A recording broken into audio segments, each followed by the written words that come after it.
HBCUnited is back in the basketball tournament. CB3 returns with his two-piece of HBCU showcases, and the CIAA tournament extends his Baltimore contract. Oh yeah, it's locked on HBCU. Play my music. You are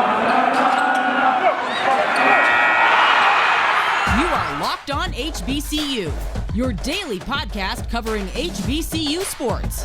Part of the Locked On Podcast Network, your team every day.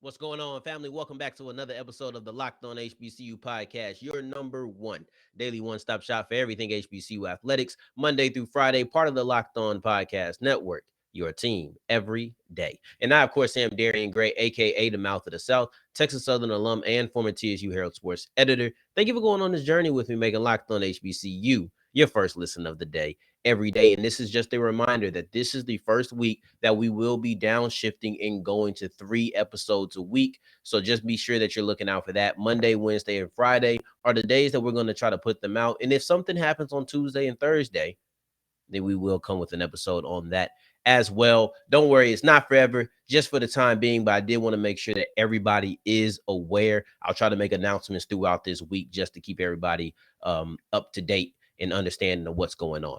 But let's talk about how we're going to open up this show. We're going to talk about the basketball tournament, and there's an HBCU team in there. We call them HBCUnited, and they will be coming into the basketball tournament for a second year. So basically, HBCUnited is a team of basketball or HBCU alums who were hoopers, they still play. A lot of them still play overseas. And we're going to highlight a couple of those players, all of which either play overseas or are notable for another reason. But that's who'll be out there, and they'll be playing in the basketball tournament with a bunch of other teams. And what is the basketball tournament? So essentially, it's a huge tournament. And this year they'll have games at the Rucker. For me, the Rucker is like the Mecca, man. And for most people, I don't want to say for me, it's like the Mecca. And for me, any game that happens at the Rucker is instantly a big deal. If I challenge you to a one-on-one game to play at my local park, that's nothing. We just playing. But if I challenge you to a one-on-one game at the Rucker, to me at least, I don't know about you, but to me at least, it's a big deal. That's one of those places. It's like, man, I'm playing at the Rucker. Like, we just have to understand that certain places, certain arenas hold a certain reverence. This is Madison Square Garden. We're talking about, to me, Staples Center. I don't have that same feel since they named it the Crypto. But when it was the Staples Centers for me, because that's my era. Like, I think they used to be the Forum. That wasn't me. I'm a Staples Centers kid. Like that, those things mean something to me. The Superdome means something to me.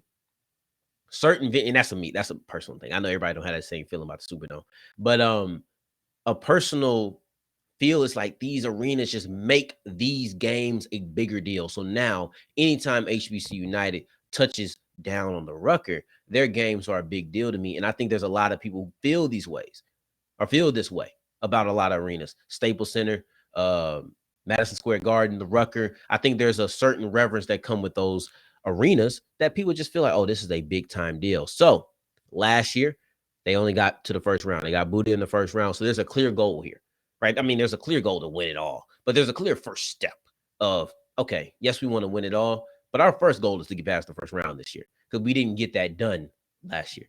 Every year getting the first round is a goal or it's a step towards the big goal. But when you didn't get past the first year, I don't want to call it a milestone, but in ways it is. In certain ways, it is a milestone because you're looking at a situation where I didn't have the most success. Let's put it that way. I didn't have the most success. So now anything I do better than last year, okay, we're making some progress. That's the kind of milestone. It's a marker of showing that you have progressed past something. And who's on the team? Because there's a mix of guys who were there last year. Some guys are new this year. And I want to highlight some of these players. And let's start off with the first one. That's Thomas Snacks Lee. And you might remember Snacks, okay? Maybe not by name, but I'm going to describe, and you might have remembered this. About 2 years ago, I think 2020, he had the moment. There was a moment where the Jackson State manager entered the game on senior night. made a long range three. That's Snacks. That's Thomas Snacks Lee. He's the manager who came in and he shot the three, and everybody went absolutely ballistic. I think that ended up winning an Emmy. So we're talking about a big time moment. One shot, and the guy's a fan favorite, at least, from my standpoint, at least.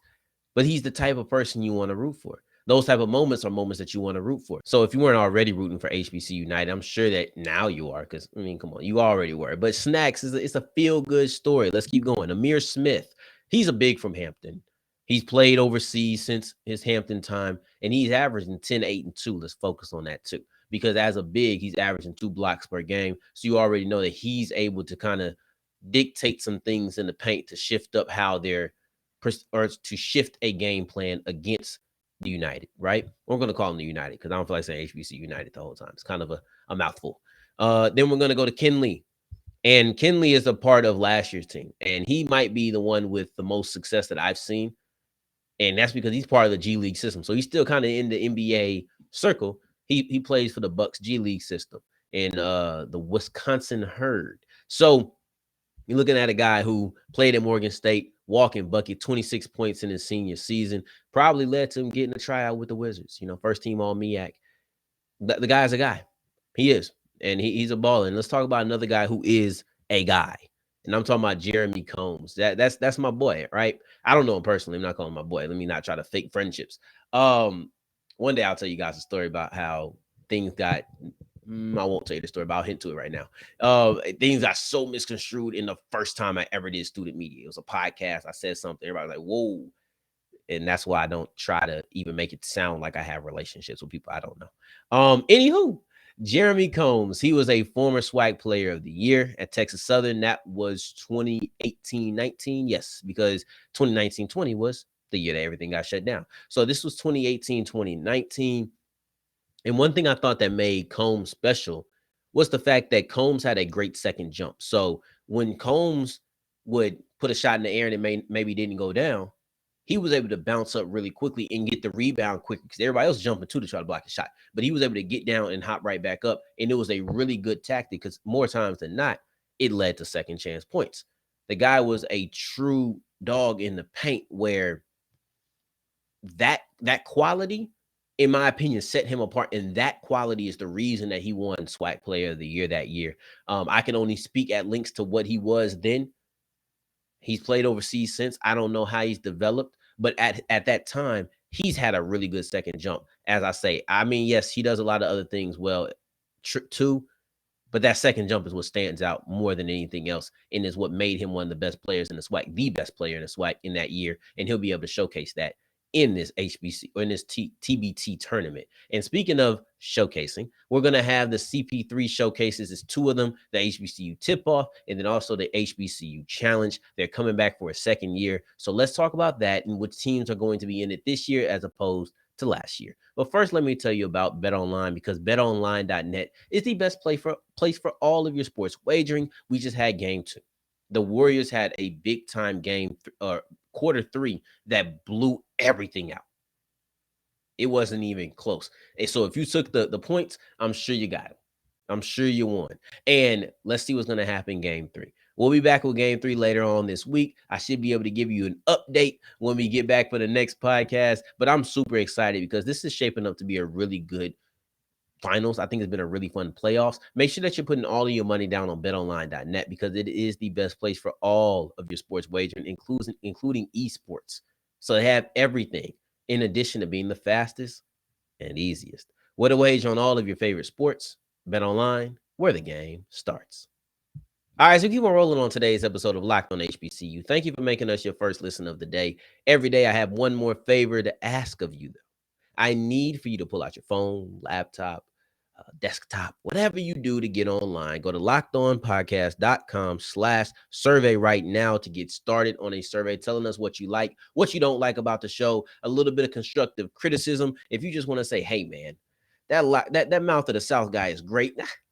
I appreciate you can do that too. But let us know what you think about the show for real. All input is welcome. Go to lockedonpodcast.com/survey. Get started, and you could win one of the 10 $100 Ticketmaster gift cards that we have available. Now, today's word of the day is fidelity. It refers to the quality or state of being faithful to someone.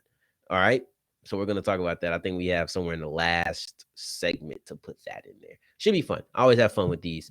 But as we continue, we're going to talk about Chris Paul, because Chris Paul is back with Boost Mobile for another 2-pack of HBCU showcases. And this is the second year that CP3 has done this.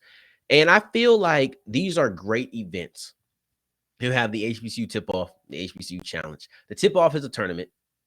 The challenge is not really a tournament, even though in a way it kind of turned into a tournament last year. But I think these are great because it's ways to show off HBCU talent connected to a big name.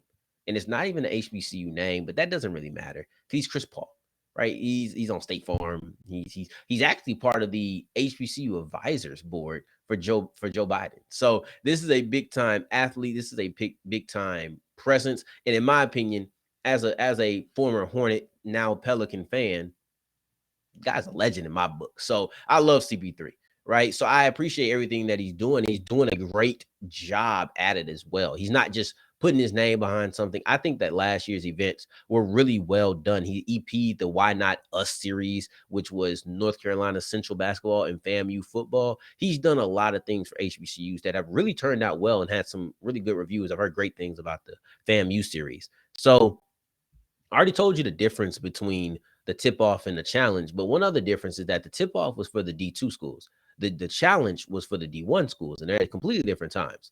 They're not at the same time going, and you're saying, oh, well, I got to choose between one or two. No, they're at completely different times showcased, and I love it. I think that is great. Last year, you're looking at Norfolk winning, and they were low-key the champs. I mean, technically it wasn't a tournament, but they played the winner of the first game. So it ended up really being a tournament, but they were low-key the winners. I call them the champs, even though that's not their literal, they didn't get a championship trophy or anything. And then VU, Virginia Union, they won in the tip-off tournament. See, both of those teams will be returning.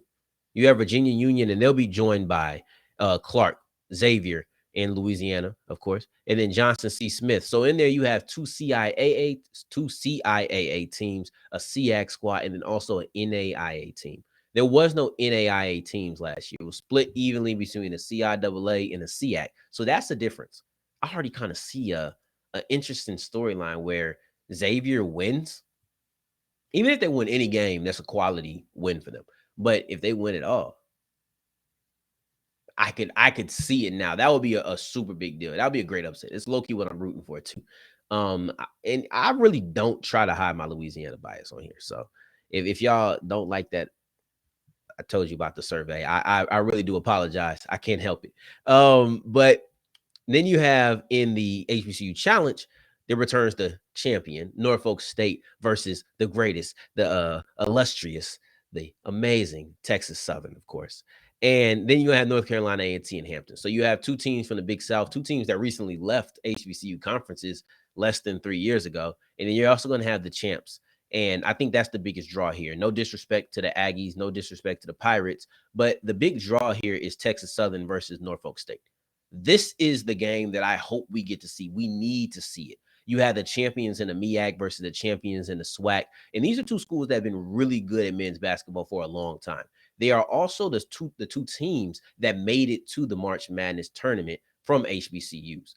So this is a great challenge. And I understand that Alcorn won the regular season title, but you're looking at the Texas Southern Tigers as the SWAC champions. They are one of the better teams in the regular season as well. So it's not like it was a upset or anything. And then you also have Norfolk, who was absolutely dominant. And they're saying they should have had a 15 or 14 seed. So these are the two teams that are great. This is like a SWAC MEAC tip-off or a SWAC MEAC kickoff in football, right? The Alabama State Howard game, but on a level where you have arguably the two best teams, at least last year, the two best teams in HBCU basketball. That is a blockbuster game, and we get to see it because you have Norfolk State and Texas Southern in the HBCU challenge. This is great. And one last thing I want to point out is this is still on the West Coast. We talked about the untapped territory that is the West as far as HBCU recruiting. And all I mean is that I think there's more to be done. I just don't see many California people on the rosters of football teams. Mind you, this was a football conversation. I don't see many West Coast transfers. I don't see many West Coast just being from there specifically, like that's where they went to high school. So we spoke about that. I also used the CP3 tournament as an example of what recruiting in the West could look like to HBCUs. Now, people could have wrote it off, said, oh, well, he's from Phoenix. That's why he has it in Phoenix, because that's where he plays right now. Well, it's not in Phoenix anymore. It's in Vegas. And I'm going to turn and look at this map real quick. Yep, last I checked, Las Vegas is still in the West. It's actually farther west than Arizona. So this is a purposeful idea. I could have told you that, A, because he literally said it, right? So that's not a question. But then also, look at it. He's not in Phoenix now. It's not just lip service. He really meant what he said. He's really committed to trying to build a connection between the West and then HBCUs.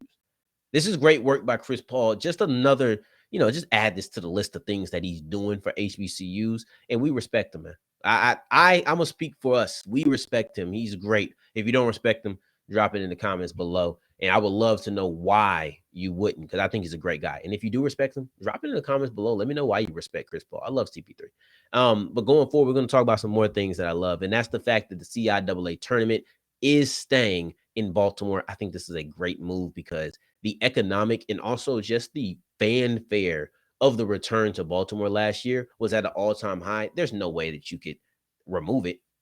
So they just re-up their contract for the next 3 years. We'll talk about that and more as we continue on Locked on HBCU.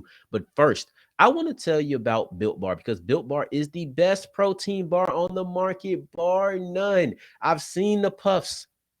I've seen the regular Built Bars. Now they have granola. I know people fiending. They said, listen, I got to go get that granola. I got to get the granola because I've tried the puffs.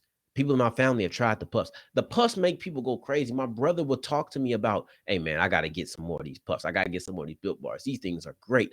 I said, I know. And I feel like I've been talking about it for so long that some people think I'm just flapping my gums. No, these things are absolutely delicious. They taste amazing. That birthday cake, great. That blueberry muffin, great. I can't wait to get my hands on one of these granola bars. They're all covered in chocolate, all stacked with protein, low in sugar and carbs. So it's all good. Get yourself a snack while also getting in some health benefits. It's that easy. And go to built.com to use the promo code LOCK15 for 15% off your offer to save yourself a little bit of money. As we're wrapping up today's episode of Locked on HBCU, the CIAA tournament is staying in Baltimore for a couple of more years, and I think this is the right decision for both the conference and then also the city of Baltimore, especially for the city of Baltimore, because them dollars, okay? Them dollar bills. That's the reason that we're looking at a good decision for the city of Baltimore. But I also want to talk about why I think it's a good decision for just the city, the conference as well. The CIAA does benefit. There's a reason that they decided to do what they did. And the CIAA tournament came back to Baltimore after like a 70-year hiatus. We're talking about since 1952, 70 years on the dot. This was a long way away, and they finally returned back to Baltimore, Maryland. I feel like The Rock finally, right? But they came back. And if you remember, we had Candace Cooper on the show. We had her come on before the tournament and then also after the tournament. And before the tournament, she's sitting here talking about the games that we need to look out for and things of that nature, things you're supposed to do when you're previewing a tournament. But then when she came back, we got to talk about the fanfare. We got to talk about how the fans were dressing up, who had the rowdiest fans, who's talking trash, all of these things, talking about the environment. I want to say we spent a whole segment talking about the environment because the environment was that rocking. It was going crazy. And you wonder why when they moved it, everybody was excited. Now you see all the excitement that came with moving the tournament, I feel like actually pulled through. They actually showed up. And it wasn't just like, oh, yeah, we're glad it's in Baltimore. And then it's in Baltimore. It's like, oh, whatever. No, it was going. And she spoke that, Candace. She spoke on that, talking about, hey, these fans were doing this. These fans were talking trash. These fans never shut up no matter what. Let's start a petition to get Candace Cooper back on the show. FAMU faces North Carolina in the end of August to open up the season. Maybe we'll do something for that. Y'all go bug her and flood her comments on Locked on ACC and tell her to come back to Locked on HBCU. How about that? Even though I could completely text her if I needed her to come on the show. Y'all go do it for me because I know that's what famous people do when they want a collaboration or something.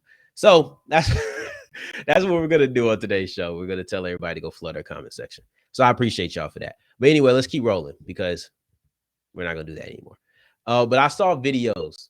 I didn't need her to come on and tell us, right? I saw she came on and told us. I saw the videos. The city saw the impact in the numbers that it did. And we'll talk about that in a second. So with all of those things being the case, they said, hey, can we get this contract extended? And they did for 3 more years. So get used to seeing that. Get used to making that travel. And I think that travel is good. I think traveling for events makes events good. And for a school or a conference that's so Carolina based, specifically in North Carolina, having it in Charlotte was good because you have a lot of fan bases that are good, or excuse me, a lot of fan bases that are around.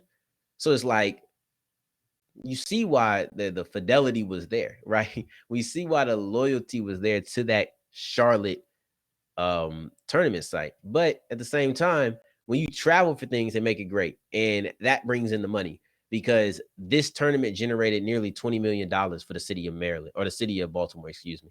And a lot of that is travel because let's not forget, yes, you're bringing in ticket revenue, you're bringing in things like that, concessions, things like that. You are, but in addition to that, you're also bringing in hotels. You're also bringing in dining restaurants around. You're bringing in a lot of things. They have minority businesses that I think it was almost no, I think it was over 100, it was 110 minority businesses that were involved in the tournament. They made like $1 million. Dining 3 million, 2 million. Like these are big time, and you get these with all events that happen within the city. It's always a boost for everything around. It's an economic spike. But I think this exceeded expectations. They didn't expect all of this out of the tournament. So when it happened, it's like, oh, we need to keep bringing it. The city of Baltimore made $20 million. Y'all hearing me? $20 million. You think they don't want that to come back? Of course they want that to come back. So in the CIA, like I said, it's a Carolina-based conference, but I think that traveling to Maryland is good for them. Now, one thing I will be interested to see is this year's tournament was special because COVID, right? So you're looking at a situation where 2 years you cooped up in the house. They returned to Maryland, Baltimore specifically, for the first time in 70 years. That's a big deal. When those boosts are gone, what is it going to be? Are you going to approach it with the same getting concerts, making sure you're doing recruiting things? Because that was one thing that they did talk about. They did talk about the ability to recruit students to these HBCUs by having it in Baltimore. And the Bowie State president said, hey, we want to make sure it grows. So if you're going to have the CIAA tournament in Baltimore for the years coming on, you're not going to have we've been cooped up in the house for 2 years. You're not going to have we haven't been in Maryland for 70 years. We're not going to have that. I need for the CIAA officials to approach this with the same sense of urgency. Treat it as if those things haven't happened. Like treat it as if you have not broken the 70-year drought. Treat it as if people haven't been outside for 2 years. Treat it like that because those things that made it special, if you continue doing that year in and year out, you won't need these boosts. They're one-time boosts. So you're never having them again. But if you continue to treat it as if every year you have to come out with a bang, now the CIAA tournament is just a big deal, no matter when it is or no matter what's going on around it. There's no context. So I hope that they continue doing that. Give me concerts, give me recruiting, give me all of it. Give me the events. I need all of that because the city of Baltimore has invested 3 more years and the CIAA has invested 3 more years. So let's go ahead and make this thing great. All right. So y'all continue making Locked On HBCU your first listen of the day. And remember, we'll be back on Wednesday. We will not be back tomorrow. We will be back on Wednesday. And we're going to be talking about a little bit of football. We did all basketball on this one. We're going to get back to the pigskin. I promise you that. Now, going forward, I want to make sure that you're checking out Locked On NBA Big Boards with Rafael Barlow and the gang, going over the NBA draft cycle, NBA mock drafts, and of course, your big boards. And in the meantime, in between time, if you're looking for me, you can find me on Twitter at South Exclusives. Until the next time that we hear each other, family, take care, stay blessed. Peace. I pointed to my Twitter really good there.